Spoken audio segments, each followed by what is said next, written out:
Good evening.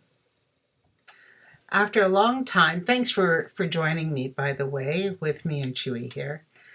This is one of my girls. She's a therapy pup, and she's got a few disorders, as you can see. She has a little bit of anxiety. So we just work it through as best as we can and introduce her as much as we can to things that make her nervous. So, again, thank you for joining me. Tonight we're going to be talking about some different things that really are truly important. And some of those things are the community and children. Children are in the center of our community. We care so much about our kids. Like, it's common in our communities that if one mother, for example, has a newborn and she is not able to breastfeed, that another woman who has children or a child that she is still producing milk for, that they actually share. They actually share not just the milk, but they breastfeed together.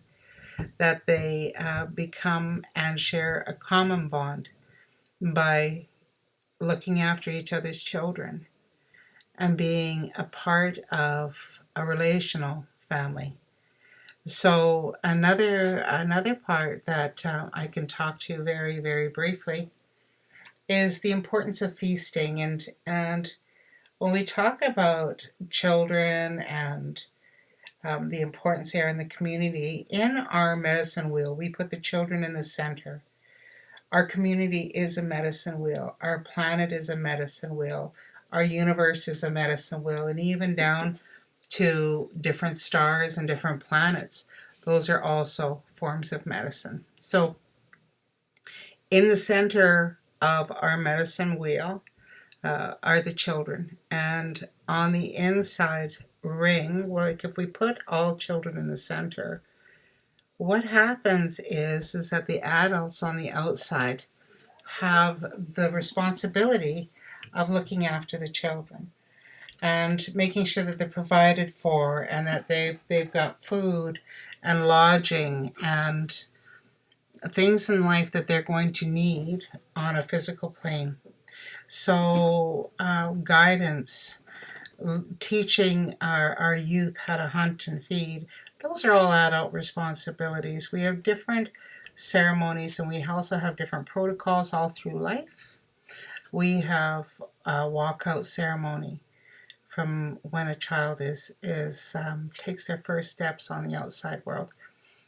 Anyway, to step back and the importance of feasting, because we're talking about children being nurtured through nursing and then through feasting in a community. Now, a community is also a family. A community is friends, relatives, where you live, what you do, doctors, anybody that has an impact on a child is a part of that community. Even neighbors are part of the community. The community is a far-reaching and extensive relationship,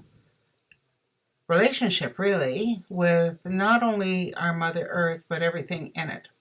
So when we have feasts, and it's family driven and friend driven and community driven, we celebrate as much as we can with as much as we can. And so for those feasts that we have, what happens is that in those feasts we have the adults on the outside ring, and then the elders are on the very peripheral edge. Now the elders, after so many years of experience and watching communities and helping to build communities and sustain communities, whether it be economically or emotionally, physically, spiritually, these elders have knowledge that only years can bring, only experience can bring. The elders that I'm talking about are the wisdom keepers, are knowledge keepers. Some of our knowledge keepers are younger, but they are actually come with an incredible gifts and things that they can bring to help people in the community. So, and it could be a doctor, and it could be a lawyer, and it could be we call doctors medicine people, and it could be somebody who does the economic development, as I said earlier.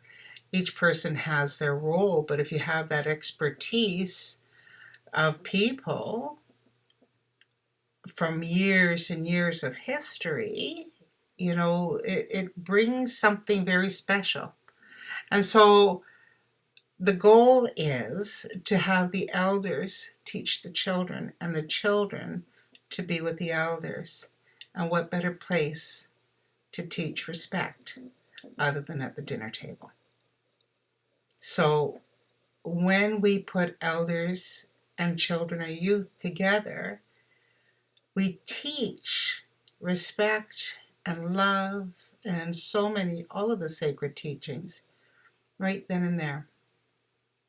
The adults help the youth or the children to serve the elders.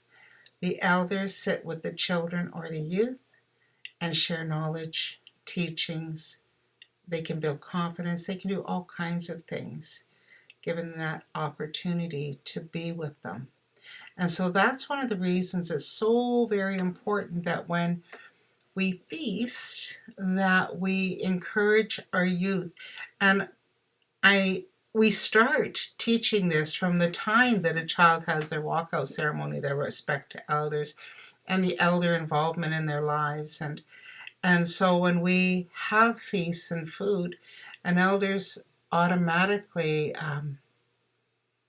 start teaching those lessons to the youth, it's a beautiful, beautiful thing. And as an adult, to be a part of it is surely a gift. So I hope that you come and feast with us sometime. I would really love to have you at our dinner table or any place where we're having dinner to share knowledge.